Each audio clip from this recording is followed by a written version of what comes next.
What Mario does best. Welcome into the Voice of College Football. Appreciate you being here. Comments and questions always welcome. We appreciate your support in any way. Please like the video. Get that out of the way. Enjoy yourself. Contributions, again, are welcome in any such way, the financial and otherwise. Hurricanes Talk with Cam Underwood for the next hour. Cam, how you doing? Doing good. Glad to be here.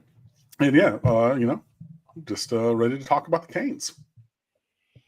Yeah, so we'll get a coaching note taken care of, and more than a note for the individuals involved, of course. Clinton Portis, an all-time great, gets an assignment at Delaware State under another familiar name from NFL lore.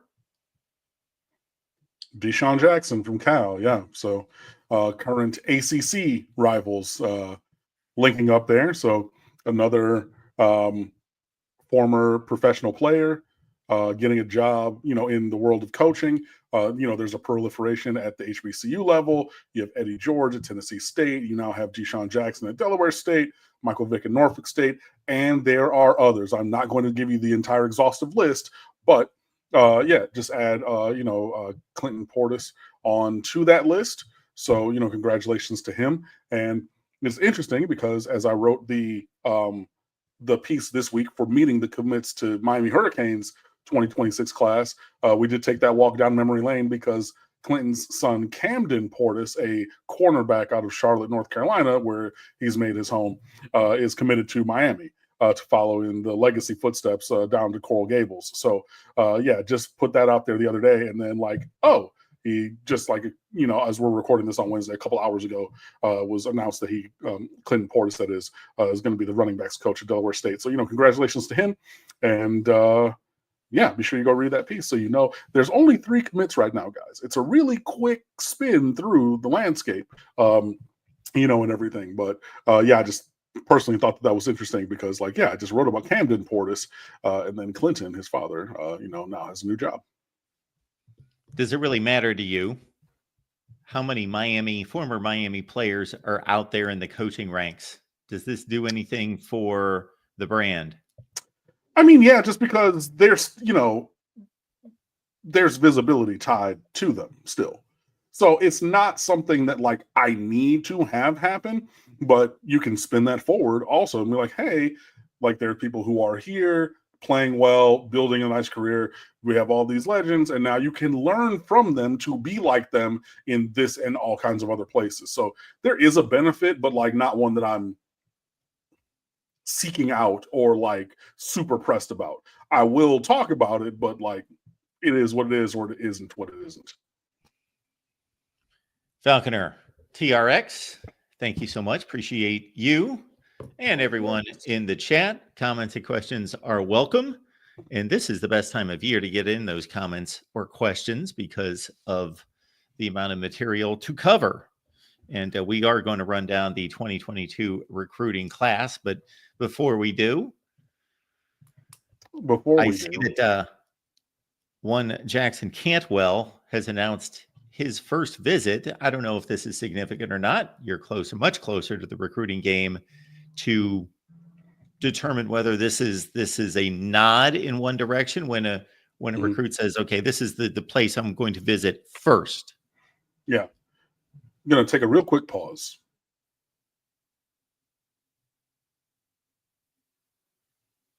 Sorry, let me see, do that. There we go. George, can't believe until DJ Lagway plays the whole game against you guys.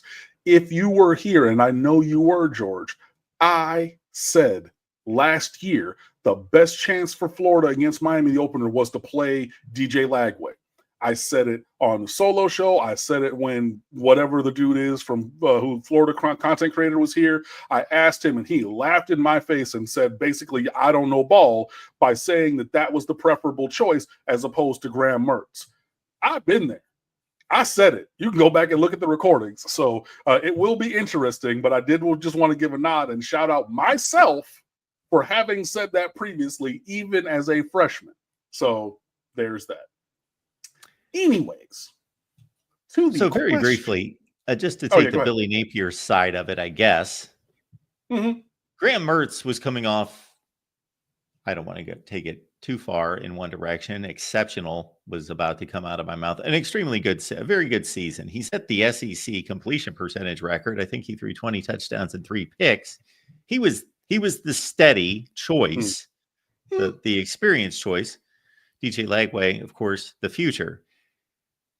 Now, DJ Lagway impressed once he hit the field, but I think that was more about him fulfilling promise and making spectacular plays and also hitting for deep shots.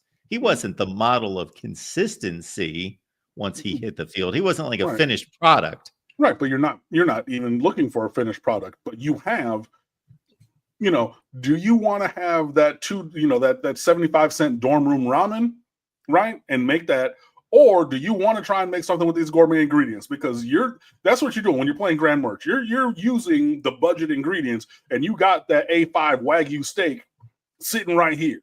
Like, no, he's not a perfect player. You're never going to be a perfect player. Ever, but especially as a freshman. But I've been on record since before last season that was the way to go for them people up in Alachua County. But I digress. We can return to previously scheduled program, which would be, yes, the recruiting landscape and where it stands right now for Miami. And again, in my preparation for the show, for front and center seemed to be the Jackson Cantwell decision to visit Miami first and foremost. Yeah, so I like to shout out my own work because I do believe that I do good work, and I wrote the recruiting rules years ago, and one of those recruiting rules is follow the visits. And this is key for any and every player, but especially for 5-star players, and even more especially for 5-star players such as Jackson Cantwell, who are not from the local area. He's from Missouri. Okay, so he's making his way halfway across America to go visit Miami unofficially for the second time. Like, that's huge. What I've said and what I wrote there, and I've said it on here before, if you are going to have a realistic chance with a 5-star prospect such as Jackson Cantwell, who presently is the #1 player in the class of 2026, 6'8", 310 pounds, 15 pounds, left tackle, set it and forget it kind of guy, right? You have to not only get an unofficial, you probably need to get 2, maybe 3. Now, what's the difference? Remember, students and parents pay their way for unofficial visits. There is a large input or outlay of effort and time and finances to make unofficial visits happen, right? So the fact that he's taking another one from halfway across the country, that's a good thing. It's not the end of the road. It is not saying, oh, he's just going to all of a sudden decide, well, when I visit unofficially, I'm going to commit to Miami. He's going to do his due diligence and go visit these other teams and programs. He's going to go visit, Oregon, Georgia, Ohio State, Michigan, Missouri, and Miami. He's going to go visit all of these other teams. And there's a list of his unofficials, that has been released. And then he's going to follow up with official visits. But for a player of that caliber, I would say minimum 3 visits are needed. And so now we have 1 previous, right? We're going to get this unofficial, hopefully get on that list for official visits. And then, hey, maybe even get another unofficial for a game or a camp or, something else. But you have to have that repeated connection pretty much. There's very few instances where you don't have to have those multiple visits. I do not believe that this is one. He's the #1 player in America. He's trending and looks pretty much as a generational player at an integral position on one of the highest impact positions on the team and on the field. So yeah, he's going to go and look at multiple teams multiple times. It is a good thing that Miami is on that list. I think in general, I don't really think, as long as it wouldn't have been last for an unofficial, I think that might have been poor because he might have seen things that he wanted in the first 4 or 5 unofficials, where then he says, okay, I'm not even going to go and take the last 1 or 2.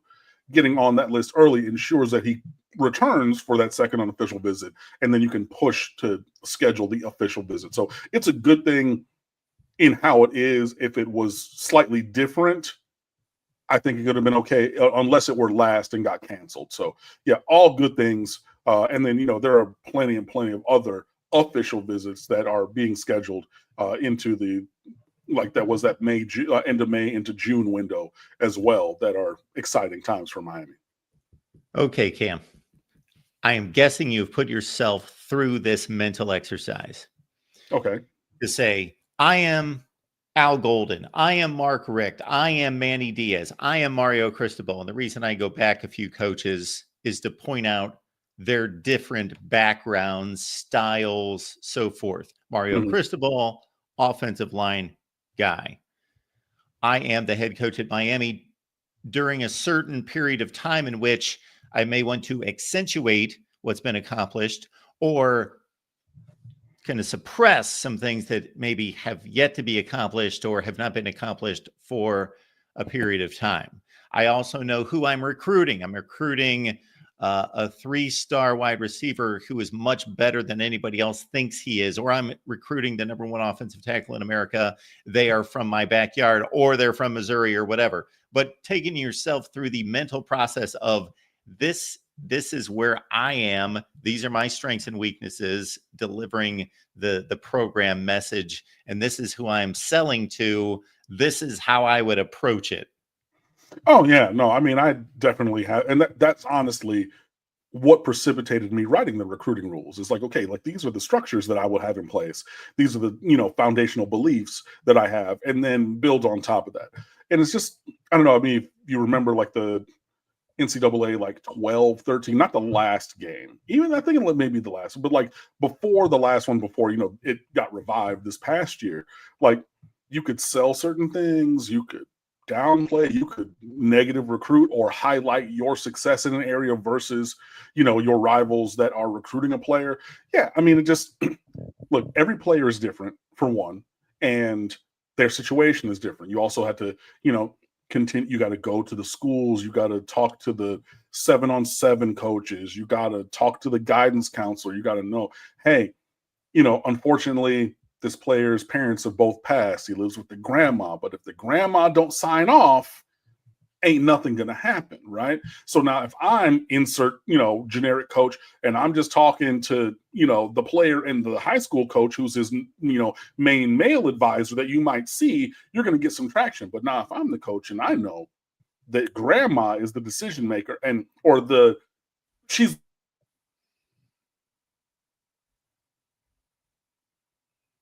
into the in-home visit and be sure that he can convince grandma to sign off on it, while another coach may not be doing that. That's an advantage that you can have. So there's many dimensions of it. That's why you've seen recruiting departments grow into having, directors of operations in terms of recruiting, or player personnel, they'll call them, your high school relations, so you can get those guys, in the building, working, from the heck or working remotely. Hey, today I'm gonna call the school, like half the schools in Dade County, and then, you have your content cycle to be able to keep connecting with them, and then have the coaching staff scaffold off of that as well. So there's a lot that goes into it, but yet, like, yes, I'm pretty obsessive about that, and that's why I wrote that 9-part series about like recruiting and building a roster. Absolutely, I have. All right. We do appreciate, of course, Falconer TRX coming back with this one. Hey, George. George is here and possibly insane. So TRX is still trying to figure that out. I don't know if others have made that determination already. I don't know. I'm not. Yeah. I don't know if you've thought about this one. I don't have really a perspective. I got to think that there's going to be an impact of the revenue sharing that is coming very soon, this fall, and the impact of NIL, because there's a base of revenue, there's a base of a salary. So I don't know if that, I don't want to say diminishes, but somewhat compromises the NIL impact, because maybe that extra fill in the blank number. And of course, we get wowed by the high end, but if you're just talking about the middle of the roster guy or the upper 2/3 guy, that's maybe a little bit smaller number than some of us have been bantering about in social media and so forth. But that lessens the NIL impact, and the decision goes back to being more about NFL development, where I want to play, who I like, those sorts of things. To exist. Yeah. Just a thought. I'm sorry, my internet has been crazy. I gotta get somebody out here. But so NIL is gonna still exist, correct? Oh yeah. Absolutely. Oh, so then it's Damon Wayans. More money, more money, more money. Like, cool. Yeah. I can get my, my $30,000 a year base or $50,000 base from the school, and then all these NIL deals. Like, yeah, no, I don't think that will mitigate. Just off the top of my head, I don't see how that could mitigate at all. And people obviously like can and do renegotiate their NIL deals. And sometimes they leave because they ask for a stupid number and are not going to get that for what they provide to the roster. And then they pack up their dorm room in Coral Gables and they transfer to Tuscaloosa. If you are Isaiah Horton, which is what I heard happened, he wanted money. And we're like, I mean, well, bump, obviously, like yeah. And there's, but like the number that I heard he asked for was large and a little bit larger than I think he was worth. And he got whatever he got to go to Alabama, and I'm not casting aspersions about that because anybody and everybody can go and do the same. It's been well reported what we've given Carson Beck. So, hey, go get your money and everything. But it is just a little bit interesting to me. We talked about this earlier today on the Ole Miss live show, and we have an interesting perspective in that one of our co-hosts / analysts is married to a former Ole Miss player who's an NFL player right now. And just the thought of, and then we've also got Leanne Herring, who's heavily involved in recruiting and has been for a long time. And so she hears a lot of what she hears and talks to recruits all the time, because I did not think about the process of, I got my NIL deal. Now my buddy who plays the other island at cornerback on the same team, he got his NIL deal. Well, we're talking and he gets X number of dollars more. I'm not too thrilled about that. And I go back to the source. Look, these things happen all the time. I mean, we've heard about it in corporate America, like, oh, I'm making whatever, and somebody's pay stub gets left and you're at the same level of the company with either more experience or whatever, and you find out that Bob from down the hall is making $30,000 more. So yeah, look, it's the nature of professional, just professional work, and you're putting that kind of structure and the looking over your shoulder into sports, because yeah, I'm out here making plays and he's over there getting burnt, so he's playing snaps, but like my snaps are more valuable because of the impact plays that I make. So if he's making X amount more, we might need to come talk about what my compensation structure looks like. And hey, these things happen all over the place, so I'm not surprised that that's a thing.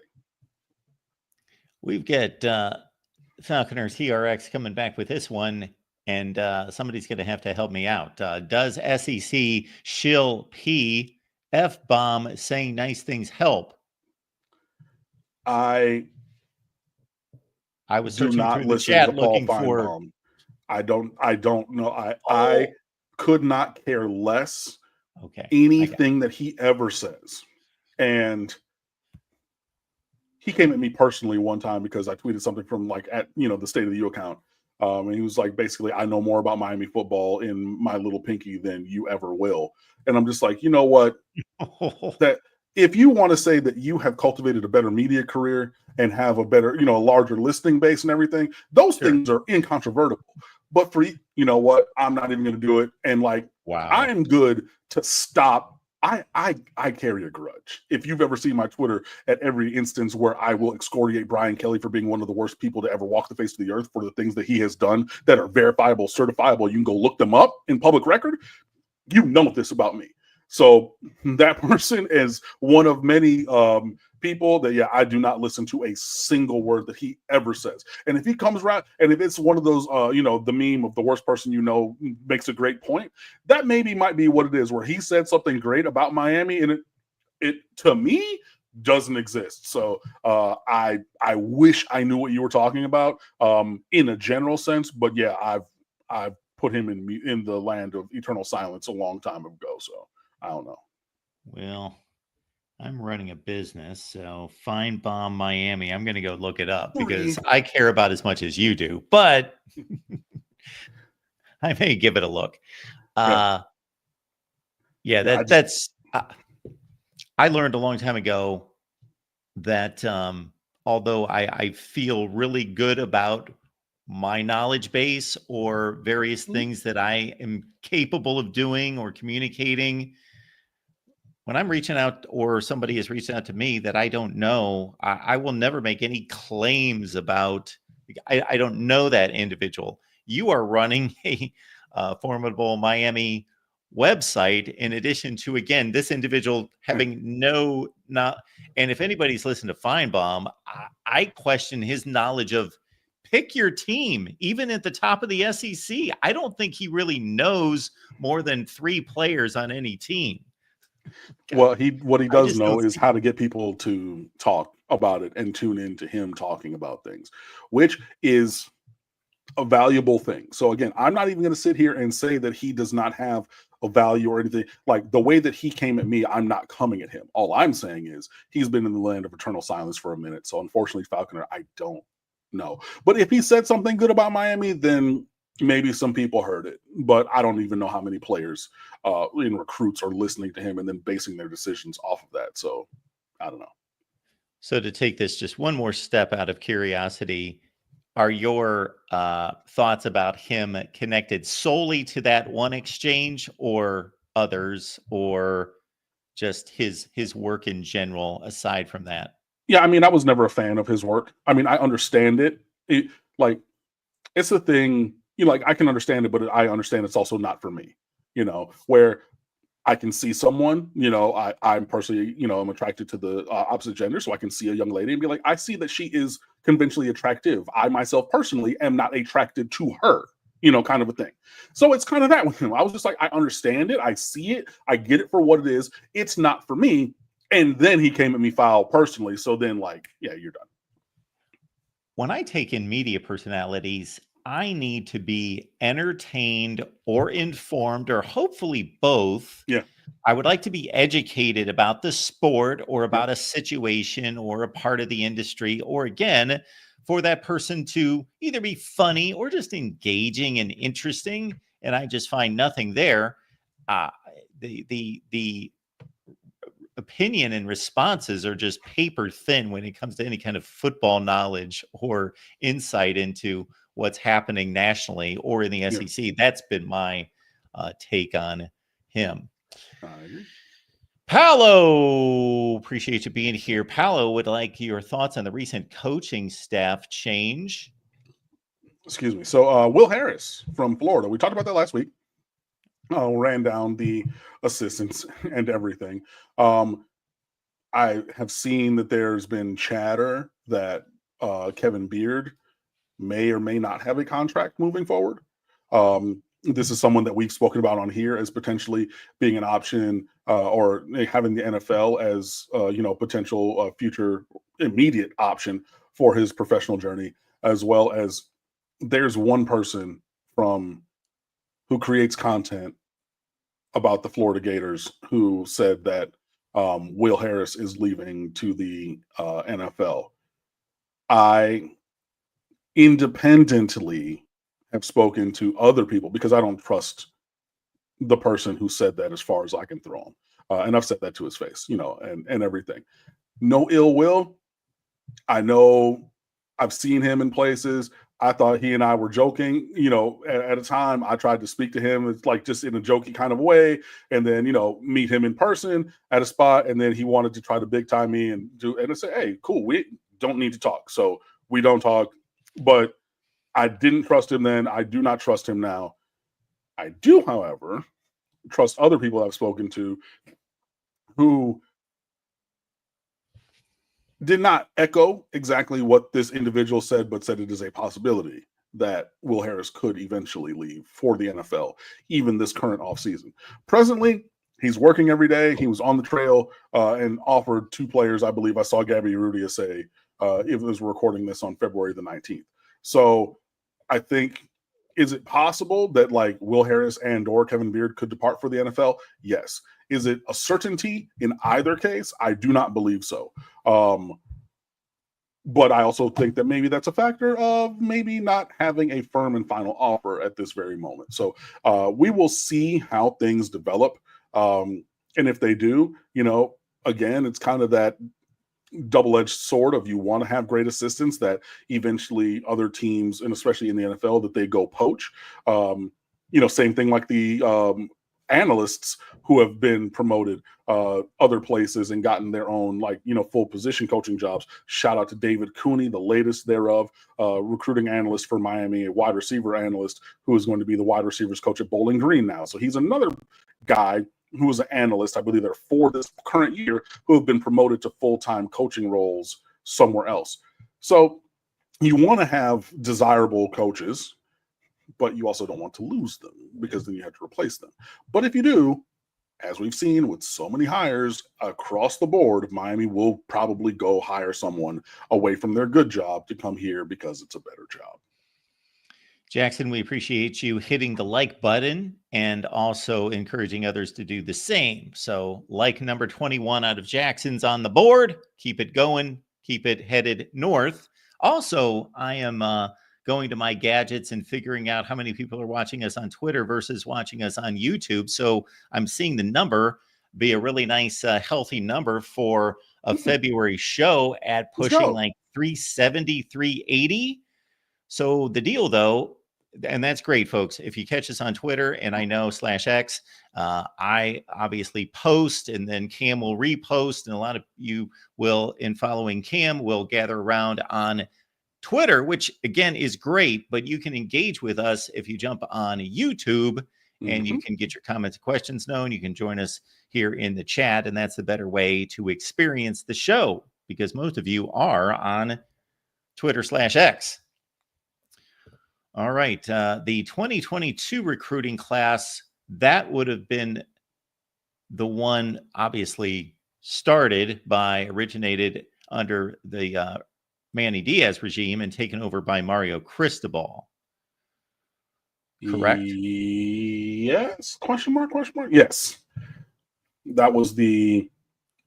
Oh, I'm still looking at visits. Oh, I need to look at commits. Yeah, that was... Yes. That was the transition class. Because as I transitioned, I saw Josh Connerly Jr. on there, who we know Mario was not recruiting and everything. So, yeah. This transition class was smaller in number, lower in ranking, and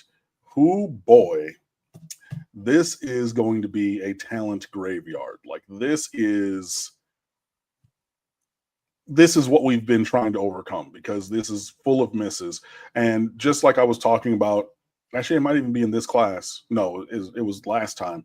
There's like all these players, there's this sized hole on the roster that we've had to fill over. Like in the quarterback room presently, there's a Jaden Rashada sized hole in the room because, Emory Williams, yeah, he was committed before Jaden Rashada, but like he was always supposed to just be another dude. He was never supposed to be the guy. And then things kind of went sideways. So anyways, as we begin looking back at this class, lots of talent. None of it did anything here. Cyrus Moss from Bishop Gorman, one of the many players we've signed from Bishop Gorman, large, tall and thin. And it was, the comparison was made towards Jason Taylor. So, he could learn from, Jason and all those kind of things, but he never gained weight. He was never able to hold the point of attack. And he's not fast enough to play outside backer or anything. So you're definitely an edge, but like not an edge here, unfortunately. So yeah, he was quick to leave. Nigel Kelly, that was my guy that I was always, very high on, said he was going to be one of the ones taking a big leap into his sophomore year from Fort Lauderdale, Dillard High School, another school that we've gotten many players from. And then he got injured and struggled to come back from injury and got passed by other players on the roster and in the next recruiting class and ended up transferring to UCF. I forget where Cyrus Moss transferred, but he immediately left. I looked up his 2024 stats. Sorry to interrupt, and I cannot find anything on the board for Cyrus Moss in 24. Zero. Cyrus Moss. Hold on. I will be able to. He has to be somewhere. I know he transferred somewhere. Oh no, he went to Portland State. Excuse me. As of August 1st, 2024, that's where he transferred. So. Yeah, how the mighty have fallen, and boy, like that's why I couldn't find him, because I was looking at the college football reference site that's got all the FBS stats. Yeah. No, I went and had to go to his 247 page and just kind of scroll down, and I see August 1st, 2024. Kelly here. Yeah, that is Nigel Kelly. Sorry, and everything. Yeah, you see. A really good season this year, but he got injured last year, played as a freshman, gets injured as a sophomore, ends up transferring, and that's a solid. I mean, those numbers were the numbers that I was expecting from him in 23, like something similar. So I'm glad to see that his career seems to be going in a positive direction. We'll see what happens, as he moves towards the NFL, but definitely more of an impact after transferring than at Miami, but a little derailed here a little bit because of the injury. Jaleel Skinner, undersized tight end. You have to be able to block at least a little bit. He couldn't. He's really a wide receiver, but he's 2 steps too slow. And he's another player like Cyrus Moss, who, being lively built, struggled to add, size to his frame. And yeah, he got passed by several players. Did a decent job as a freshman. You see, 9 games. He had a nice little couple packages and things like that. Didn't really play as a sophomore. Transfers to Louisville. Doesn't do anything. I believe he's in transfer portal again. It's just he's like Kelvin Benjamin. He's just he's a huge, slow wide receiver. And that just didn't work out. Chris Graves from Bishop Verot as a cornerback. I'm sorry, Cam. Not to interrupt, obviously, Kelvin Benjamin, though, must have been a much higher grade of that player because played in the league. Right. No, but what I'm saying, but like they're a similar. So, but Kelvin Benjamin never tried to play tight end is my point. He was not like, he just was, okay, I'm going to be on the outside. I'm going to make the plays here, but he's even a step faster than Jaleel Skinner, but it's that same thing, and like trying to put him inside just never, ever, ever worked. Because if you're going to be inside like that, you need to be an Evan Ingram. You need to be a David Njoku, right? From an athletic standpoint, he's never that. So, hey, Chris Graves from Bishop Verot, corner, another guy with lots of potential who did nothing at Miami. For that. But a 4-star guy. He was a track guy also, played both ways for, Bishop Verot. So did Malik Curtis, who was in the previous class. But yeah, he never was able to crack the rotation. Is he still at Miami? I am not sure even. I don't think so. I think he's been left. Bam. He went to Ole Miss. He went back home. That's right. Or no, not back home, but he went to Ole Miss. Look at that. Okay. 13 games in both of those 2 years. Good for him. That is wow, that is more than I thought that he was going to bring to the table. So you have that. Juan Manuel V in the chat says Jaleel Skinner's work ethic was terrible. I think that is supported by the lack of development, both performance-wise and physically, because, yeah, it is what it is. But yeah, that was Chris Graves. Solid player, probably mainly playing specials. I don't know Ole Miss like that to see, exactly how much base defense he was playing, but 28 tackles in 2 years. Not too much, but more than he was going to give here. Trevante Citizen, this is another person, who was derailed by injuries, had a catastrophic knee injury. Was arguably one of like the most physically gifted running backs in that class out of Lake Charles College Prep from Louisiana. Had a catastrophic knee injury and is struggling to recover. I know that he transferred. I don't know if it was Southern or he transferred back to a school in Louisiana this past year. Don't know if he did much. Hope that he's able to do something, but in a similar way to oh man, I forget the kid's name now. The running back from Orlando. He was a 5-star years ago. Anyway, he had a huge knee injury at Miami. Lorenzo Lingard? Lorenzo Lingard. There you go. That one. Lingard's injury was not as catastrophic and severe as Citizen's was.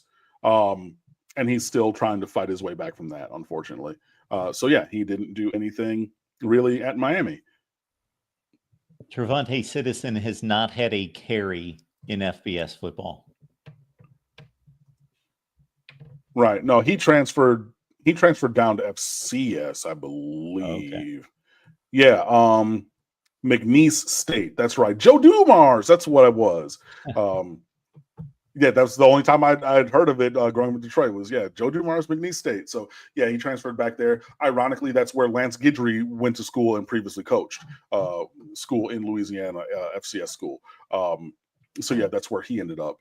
Kamari Rogers, this is one, the infamous you can come pick up your kids or pick up your kids season, where the dad was basically talking shit about, they don't develop people and they don't care. And my son was made promises, and Mario made the statement. He's like, hey, if you don't like it, come pick up your kids, which has been a running gag on Twitter ever since. So he was the one that precipitated that. I know that he left because he was picked up. I think he went to, Mississippi State. That sounds right. I can't find him. I think he went to Mississippi State. Cornerback, Mississippi State. And then did he transfer from there to Jackson State? He just did in December. So he was at Mississippi State last year. This is a kid from Mississippi, so going back home. And then he's transferring from there to Jackson State. So he's even going down to FCS level.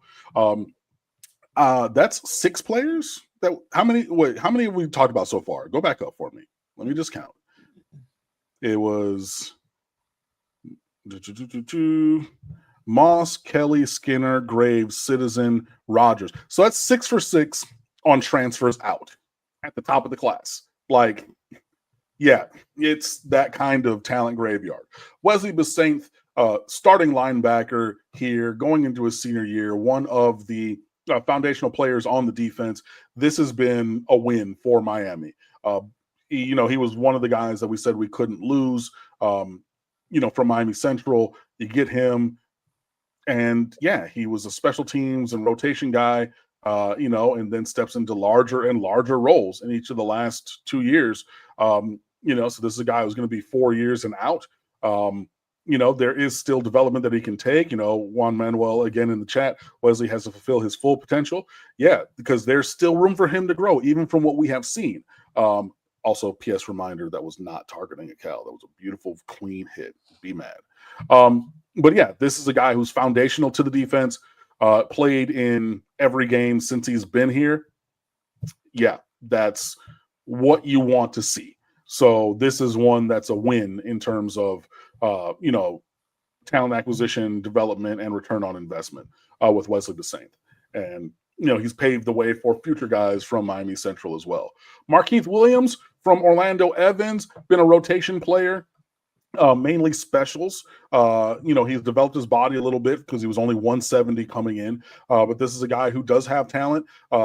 Had to play out of position in the bowl game. They were playing him at slot corner, which is not his ministry. And he did get torched a little bit. But I think that he does have value as a 2-deep rotational and special teams guy. I don't necessarily think he's going to be, Ed Reed, Sean Taylor, Maurice Sykes even at the safety position for Miami in his career. But, when you have in the last 2 years, 28 tackles, a tackle for loss, 2 PBUs, so you're playing on base defense in some spots, I think as a solid 2-deep option, pretty good. So you would like to have seen more from a blue chip guy, but you've seen worse. And, so he's coming into year 4, could stay for a year 5 because he did a red shirt as a freshman. So yeah, that's pretty, I think, solid, not great, but solid. Jakari Brown said the correct way because the U is an A in pronunciation. So says his mama. So your mama call you Jakari, I'm gonna call you Jakari. Super athletic, incredibly athletic, but man, he just can't throw the ball. And you got to be able to throw the ball even a little bit, even if it's, a guy that you remember from the time, because everybody asks me every week. Jesus, I just said left-handed Terrell Pryor. Oh my God. From American Heritage. No, I just lost the name. Oh my God. I hate my brain right now. Well, like what years are we talking about? Like 2011, 2012. He ended up going to Ohio State. He was going to play quarterback, and he was from down here. Oh my God, I can't remember this kid's name. Left-handed. Yes, he went to American Heritage. Oh. What did he end up playing? Oh my God. He obviously didn't amount to much. No, he didn't. But that was, oh my God, the name is escaping me right now. I'm so mad at myself. Oh my Lord. Oh my Lord. All right, chat. Left-handed Terrell Pryor. Must have been a poor man's version. Oh my God. No, not 2024. I need a different year. Hold on. I got to go look this up. It's going to make me so mad. It's going to make me so mad. This kid's name. Oh my holy goodness. This is such bad podcasting. I am so very sorry, but I have to figure this. I have to find it. I have to find it now. Walter Tucker. Oh my goodness. I know this is, if you're listening to this and not,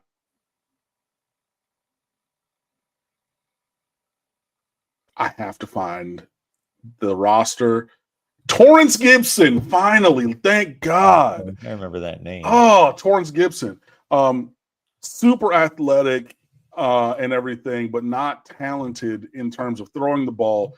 I saw Jordan Palmer stop the opening regional to teach him how to throw a football. Like you would teach, like I would teach my 3-year-old nephew, Ethan, right? This is how you hold it. This is how you stand. This is the, literally as a junior, rising senior, 5-star recruit, and everything. I went on that whole different tangent, and I'm so sorry that I was not prepared there. But Jakari Brown was a similar kind of a guy. He was a gamer in high school. He won a lot of games, late in everything. He would make 2 or 3 throws in the last drive. He'll run through, around, and over you in everything. 6'4", 225, 230, shoulders out to here, can throw the ball a country mile. But where is it going? All of everything that he did in 2022 was 10 yards and in. 2023, the UPS Express package, what can Brown do for you? More running than throwing. But okay, he developed a little bit, and then he transfers out, and then 52.5% or 52.25%. And I remember the one game that he started, they counted there were 11 touchdown throws that he missed, wide open guys. I saw on SportsCenter, it was just like butt naked, wide open dudes, miss, miss, miss, miss, and it's just like, and yeah, I think that maybe a move to a position where your athleticism shines more is the move for him. Hey, 7.5 yards a carry, 4 touchdowns, 400 yards, 221 yards as a freshman at Miami. This is a guy who, get him somewhere where they are giving him the ball, but being the trigger man in an offense. Honestly, just it was always going to take a couple of years. It's been 3, and there's been regression, if anything, from Jakari Brown. So, and that's another one that went by the wayside. So that's yet another transfer from that class. Quick timeout here, Cam, if we want to take a break on the class, and we can hit up Falconer TRX on a few here. We appreciate you. You know that, Falconer TRX. Love us or hate us, Miami brings eyeballs. We've got Cam should be on TV, voice, knowledge, charisma. Thank you, my friend. I appreciate the compliment. And we also have Falconer with this one. Hey, George, smash that like button. That was directed at George, but it's for everybody else also. I shouldn't see only 10 or 20 likes. Let's, take a second. It helps us out. Hit that like button. Subscribe if you want to also, that'd be nice. For sure. Isaiah Horton. This is a recruiting win. Even with him leaving, this is a recruiting win. This is a guy who, Miami beat a lot of SEC teams for. So that obviously took effort and engagement.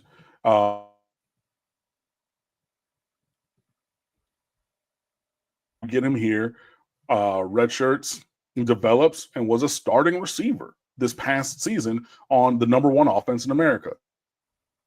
And, I don't see how that's anything other than an unquestioned win.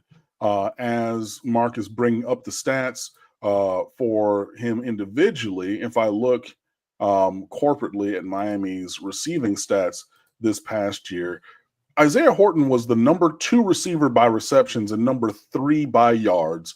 We scored a lot of touchdowns and threw for a lot. He was the number 4, but with 5 touchdowns on the year, averaging 50 yards a game.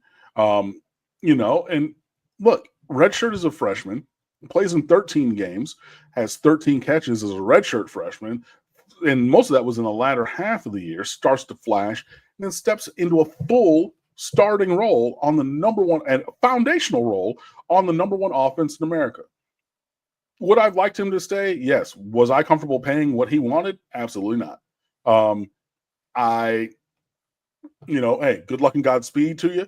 But even with his departure elsewhere, it's still a win. And he's not somebody who went to Mississippi State and then down to Jackson State like Kamari Rogers. He went from Miami to Alabama. You know what I mean? Like, that's a different kind of transfer out as well. So, that's a guy who, that's a win. That's absolutely a win. Would have liked him to stay for, his 4th year on campus, but unfortunate. Jaden Harris. This is a mixed bag. This is a guy who super athletic coming out of Riverwood in Atlanta. I thought but he moved from corner to safety, and he just didn't have the range. You saw it this year. Bad technique, bad angles, missed tackles, missed assignments, no communication, things like that. I mean, he played a lot, so you can say that you got a return on your investment in terms of the snaps. Really, mostly on specials as in 2023, starting in 2024, but even with what we see on the screen, 40 tackles, 4 TFLs, a sack and a half, interception, and 2 PBUs, it left so much to be desired. Like, I mean, just the things that he gave up personally to other teams. It's why Miami's defense is on the Summer Jam screen of other players' NFL draft highlights so many times this NFL draft season. I've already seen at least 3. There are going to be more. If you played offense against Miami and somebody, well, not Florida or Florida A&M or Ball State, they don't have anybody being drafted on offense. And we played halfway decently there. But, even that little slot receiver from USF, if he has designs on a 7th-round draft pick or a UDFA placement, he's going to be playing stuff from there in all the ACC games. So yeah, mixed bag. Overall, I think he could have been okay, but he was thrust into a role that was.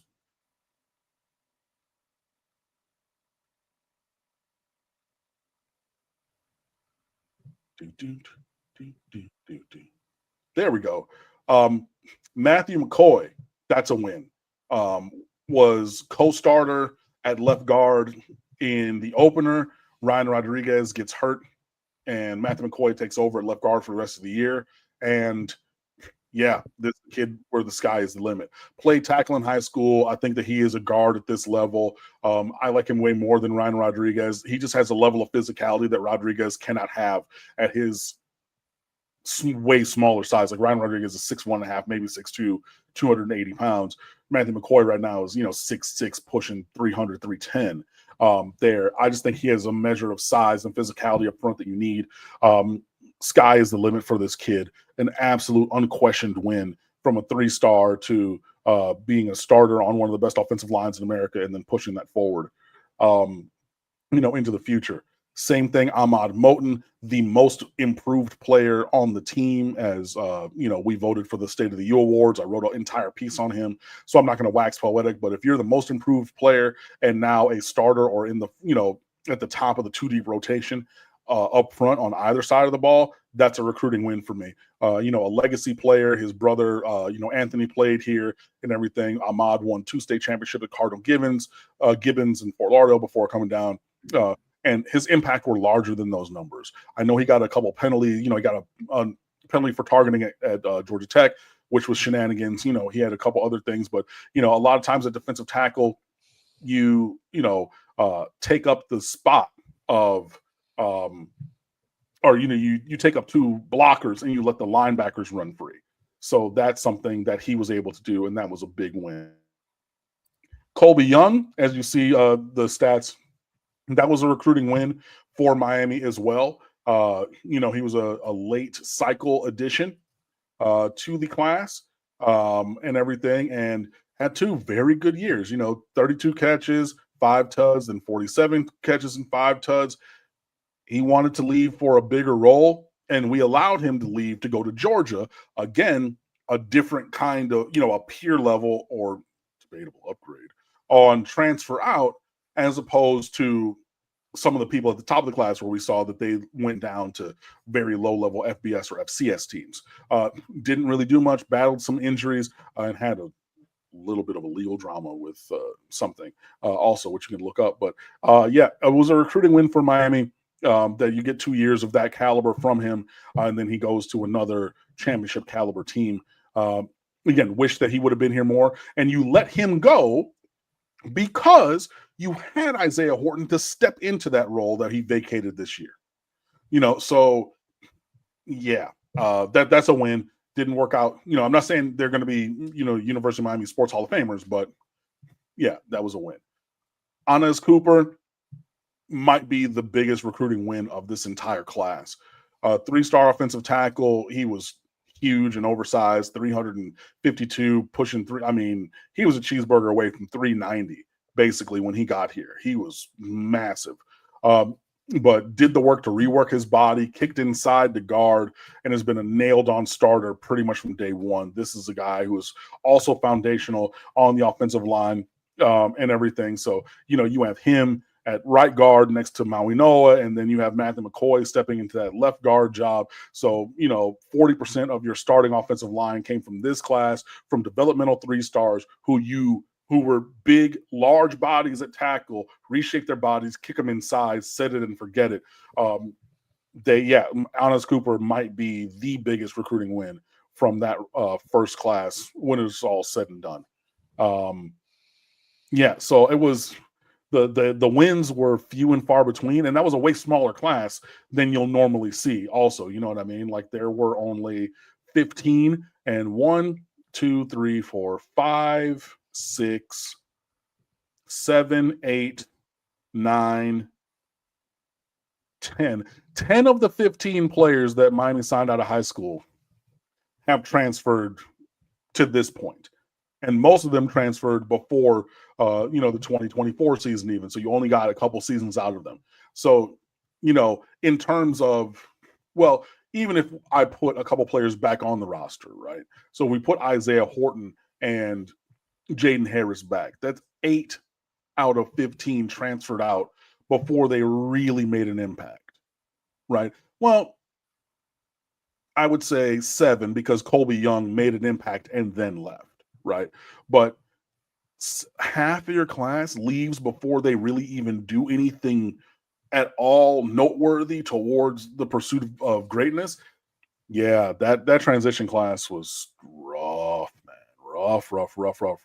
But there were some wins in there. And, we'll see, obviously, McCoy, Moten, and Cooper, the really and Bissainthe, sorry, can't miss him, being see what they are able to do moving forward. But yeah, that transition class from Mario was real rough. And then if I were just to go and look at the visits from 2012, then you also have to consider, I'm just going to read the list of the names of the guys who took official visits to Miami that they missed on in that class, right? Shamar Stewart, y'all remember that, right? Josh Connerly Jr., who Cristobal didn't want, but we wanted him before when Manny was here. Christian Miller, who was at Georgia. R. Mason Thomas at Oklahoma, who had 2 huge plays in that blowout of Alabama and many other plays. He doesn't play at Oregon, but Dave Iuli, he's an offensive lineman. Kevin Coleman Jr., who followed Prime to Jackson State. Remember, as he was literally about to sign to Miami and didn't. Jeffrey Mba from Auburn, the JUCO transfer. Devon Jackson, the linebacker from Oregon. Demario Tolan from LSU. Zane Durant, Penn State. Jacob Hood, 6'8", 342, one of the starting linemen at Georgia presently. That other dude, he doesn't play. It doesn't matter. They don't play. It doesn't matter. Anthony Lucas, the defensive lineman who went to Texas A&M and then transferred to Arizona or Arizona State. Ja'Cory Thomas, safety from Georgia. Andrew Chambly, tackle from Arkansas. Both of them start. R.J. Maryland, Russell Maryland's son, who played tight end at SMU, the undersized tight end. He's one. Landon Ibieta, even though he hasn't done anything in college, but that 3-star wide receiver from Louisiana that LSU didn't want until like signing day, basically. Bear Alexander, remember that name? Yeah, he took a visit, missed on him. Isaiah Bond, you remember that name from all over the world of college football. Cameron Williams, the offensive tackle from Texas who's going to the league this year. Yeah, him, took a visit. Miami missed on him. Traquan Fagans, Alabama. Malik Agbo, one of the other linemen from Texas. Jordan Allen from LSU. Anthony Jones from Oregon. All of those dudes took visits to Miami that cycle and went elsewhere. Like, yo. Yeah, so that class was, whoo boy, no bueno. Zane Durant's a good player at Penn State. 11 TFLs last year, 3 sacks. Yeah, and now look at what he was always going to be, a developmental tackle, right? And so we were trying to have him be another developmental player like Ahmad Moten and everything. He was like, oh yeah, but again, I just read the name of he took a visit and went elsewhere, and then Mark comes in and says, oh yeah, he's a real good player. Look at this. I know what that's the quality that we got on campus for visits, but a lot of those dudes went elsewhere. So there were a bunch of whiffs, and what we got on that 15, if you have a Spartan force and they're all tight, like, from the 300, you know what I mean? So you only got 300 dudes and you're fighting the force of 1,000,000. But my 300 are some 300 of the orneriest, baddest that you'll ever see. Cool. If this is, oh my God, I literally just came up with it. That class that we just detailed and reviewed is the difference between Miami and Clemson, because Clemson has 15, 17, 18 member classes, and everybody hits, nobody gets injured, and they hit the 99th percentile for performance all the time. You've seen it. They don't have big classes. They don't get transfer guys. They have a very specific mold, and they do a lot of personality stuff, but they only have 15, 18, 17, 18, maybe 19, maybe 20, but they hit on almost everybody. You have that same small group, but you barely hit half. And even with that half, you have multiple dudes who took their talents elsewhere and then made plays. Yeah, that's rough. So number 8 class in 2023 reviewed last week by Cam. This one, number 13 at the time, and this is one of the reasons why we do this. I love looking back and figuring out where these guys have gone or if they've produced here or whatever. And the average player ranking in 2022 was 89.9 versus 91.1 the next year. So you look at 8 and you look at 13 and you on the surface think, yeah, it should be a better class, but it's not really that big a deal. Well, yeah. Huge difference. I want to hit a couple things from the chat really quickly before we get out of here. Number one from Juan Manuel, and I appreciate all the commentary that you were putting in as I was going back over the class. I think that the wide receiver room going into spring has a lot of talent. It is all unproven. Miami is trying to replace their top 6 receivers. That's 4 receivers, a tight end, and running back. The leading receiver returning is Mark Fletcher Jr. with 10 receptions. The other people with receptions, Elijah Lofton, 9. Riley Williams transferred out, so he don't even count. And then JoJo Trader, Ray Joseph, and with 6 each. And then you lose Chris Johnson and Cam McCormick and A.J. Allen and Shamar Kirk. And then you have Jordan Lyle with 4, Nye Carr with 1, and Cameron Ward with 1. Like, there is no returning production. But there's tons of potential. So if any of these guys wanted to step forward, now would be the time. Joshua Moore, who you mentioned in the comment, is getting a lot of buzz, as is Dalen Upshaw, as is Malachi Toney, as are Ray Joseph, Nye Carr, JoJo Trader. I even saw Cooper Patagna from 247 said JoJo Trader is on his short list of 5 best, the 5 sophomores who he expects to take a step forward next year in the world of college football. On offense, there were 10. It was 5 on offense, 5 on defense. JoJo Trader was one of his 5 on offense. So there is talent, but there is no proven production. And that's the other reason why I really wanted Isaiah Horton to stay, so that there would have been a little bit of continuity and leadership of, like, I have caught 100 passes in college, right, or almost. So I can lead that way from production by proven production. Doesn't exist. So, unfortunately, yeah, but it's plenty of opportunity for all the young guys and transfers like, CJ Daniels when he's back from his heel injury and others to move forward. The other thing, so Dave's here said, you're calling everyone who visited and doesn't go to a school a miss. No, I wasn't doing that, Dave. And I appreciate this comment so that I can be very clear. I wasn't saying that everybody's a miss. I just wanted to show the kind of talent that we missed on. Everybody's not a whiff, right? So everybody that I listed on who visited campus and went elsewhere, I'm not saying that they would have come here, but if you look at that collection of talent, it's reasonable to assume that without a coaching change, you might have gotten, or Miami might have gotten, at least a couple more of those guys. But also the good work that was being done in the world of recruiting to get all of those guys to come for an official visit, because everybody doesn't go everywhere for an official visit. Remember when I wrote those pieces about Miami versus Alabama recruiting a couple of years ago, when I said, hey, Miami basically was like 55-45 beating Alabama heads up for recruits. But the elephant in the room was the fact that there were tons of recruits who wouldn't even pick up the phone when Miami called, who, coach calls them out of class. Hey, Mr. Rogers, cool. You got Devontae in your class? Can you send him down to the football office? We got the coach from Miami here. Sorry, Devontae said he don't want to come down there, coach. So, and I worked at a high school I worked at high schools for 15 years between Deerfield and Miramar. I've seen that kind of a thing with my own eyes, right? I was a jack of all trades. I was very good friends with the front desk secretary, right? Shout out to Miss Tiff, so who's married to a friend of mine. So don't even. I know people are going to say some stuff, but I would sometimes do my paperwork because I had to, turn in different things for different stuff, and I would do it up at the front desk. I'd answer the phone sometimes. So I personally, okay, what room? Okay, called the extension for the coach, because they would call the front desk and say, okay, can you, facilitate, call the classroom. Hey, Miss Such and Such, can you send Devontae to call back coach football office? Hey, coach, he said he didn't want to go down there. So I don't know if you want to send somebody up there or whatever. I've literally seen it, right? All of that to say, number one, I just wanted to show the kind of talent that Miami was connected to, right?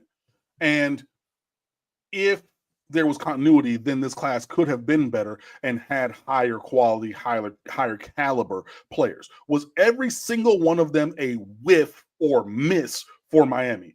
Absolutely not. And if I said that, or if I made it seem like that, then I need to work on, presenting my words better. I just wanted to show that there were other players who could have potentially, in whatever degree you want potentiality to be to be determined as, in different degrees, that visited Miami, and then ostensibly, if they chose, probably could have come here and played here. Would everybody have? No, you're always going to miss players, like whether they're from near or far. But there was also a large list of very top-end guys, even a lot of whom are going to the NFL draft either now or next year, who are on that list and chose to go elsewhere. So I just wanted to showcase the landscape of talent in that class kind of in a more full way by reading off those as well. So it was a good comment and everything. And, I think it was a good conversation to bring it up. So yeah, no, I don't think everybody was like a one-on-one, like miss, like, oh, I went up to the girl at the locker and asked her on a date and she said no. I don't think that they were all that, but Miami was connected with other players who could have added, their performance to, what we saw from that class. As it states on the screen, please hit the like button as you help close us out tonight, and make it on back next week. Bring a friend or 2 or 50 with you. That would be a good thing as well. Cam, what's going on at State of the U? Man, we're just finishing up the last of the position recaps and the State of the U awards. There's only one position recap that we're defensive line is coming out, I believe, tomorrow or Friday. So that should be coming up very soon. I did the numbers and needs for this next recruiting class. I put up the piece for meeting the commitments. There's only 3. So it doesn't take long. They're 3 blue chippers. I mean, all Americans and, whatnot. So, that's up there. And there's some other stuff. I see Justin DeTavio is cooking up something new in the dashboard editorial. So you should be on the lookout for that. And there's other things there for you to peruse as well. So please come on over and fan with us at stateoftheu.com. Always open 24/7, 365. Instagram, Twitter, and Facebook at the State of the U. My personal Twitter is at Underwood Sports, which is where most of you all know me. And I think that will do it. Wednesday, 7 p.m. Eastern Time. We'll see you next week.